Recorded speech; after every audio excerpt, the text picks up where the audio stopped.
وہ ایک پرزنر ہے، ان کو یہ بات سمجھنی چاہیے کہ وہ بنی گالہ میں نہیں بیٹھے ہوئے کہ جب ان کا دل چاہے گا تو وہ کسی کو بلا لیں گے۔ دو ہی سچویشنز ہیں نا، اگر یہ بات کہہ رہے ہیں تو اگر آپ کی سائٹ وہ کہتی ہے وہ جی عمران خان جان کے بات کو غلط بات کرتے ہیں، نہیں ہو رہا ان کے اپنے بندے کہہ رہے ہیں تو چلے پھر اگر جا کے گنڈا پور صاحب مل لیتے ہیں، چیف ایگزیکٹو مل لیتا ہے تو پھر خان صاحب کے پاس اس کے بعد ایکسکیوز کوئی نہیں رہے گا نا، بیکاز ان کو تو چیف ایگزیکٹو نے اپنے صوبے کے آگے بتا دے گا ہاں یا نہ، یا ہے یا نہیں ہے، تو پھر یہ ایمبیگوٹی ہو جائے گی۔ آپ تو خود ان کو پلیٹ پہ رکھ کے دے رہے ہیں کہ چیز کو ٹوسٹ کر لیں۔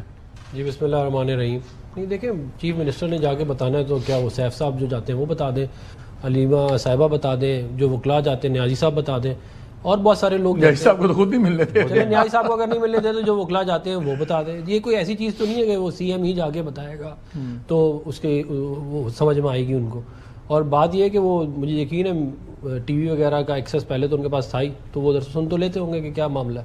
تو اس کو میرا خیال ہے یہ زیادہ تر اس کو نیریٹو والے معاملے پہ رکھیں کہ بیانیہ والا معاملہ ہے۔ زیادہ بیانیہ اسی لیے بنتا ہے، ہر چیز پہ وہ کہتے ہیں کہ جی جن کو ہم ملنا چاہتے ہیں ان کو ملنے نہیں دیتے، تو مجبوراً مجھے ان لوگوں سے ملنا پڑتا ہے جو اب میں نے کسی کو تو ملنا ہے۔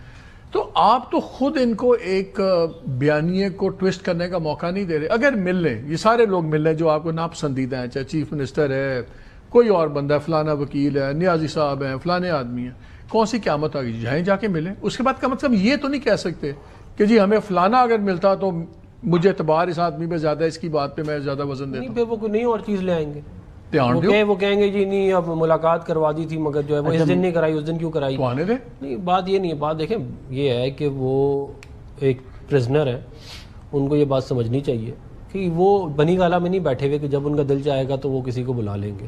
بات یہ ہے کہ ان کی جتنی ملاقاتیں عمران خان صاحب کی ہوئی ہیں کسی اور ایکس پرائم منسٹر کی جیل میں نہیں ہوئی، یہ میں آپ کو پوری اس سے گارنٹی سے کہہ رہا ہوں۔ اور اس کے باوجود یہ کہہ رہے ہیں کہ میری ملاقاتیں کم ہیں، تو بھائی اس کا تو کوئی علاج نہیں ہے نا، پھر میرے آپ کے کسی کے پاس کوئی علاج نہیں ہے۔ آپ ان کی 10 ٹائمز اور ملاقاتیں کرا دیں پھر کہیں گے کہ کم ہے۔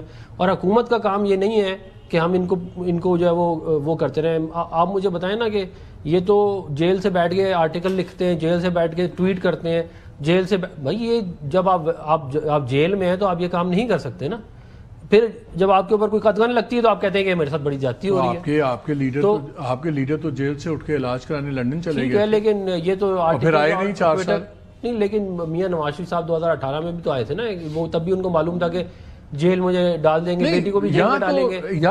میں تو یہ کہہ رہا ہوں یہاں پہ ریت ہے کہ جو پرائم منسٹر جب اندر ہوتے ہیں تو ان کو ایسی پریولیجز ملتی ہیں جو عام آدمی نہیں سوچ سکتا، چاہے وہ آپ کے دور کے وزیر اعظم ہو یا ان کے دور کے وزیر اعظم ہو، تو اس لیے دونوں سائڈز پہ چلتا ہے نا، ایسی بات تو نہیں ہے۔ اس طرح نہیں ہے، دیکھیں بات یہ ہے کہ جو جتنی ملاقاتیں اور جتنی آسائشیں ان کو ملی ہوئی ہیں میاں نواز شریف صاحب کو، اچھا ایک اور چیز بتائیں،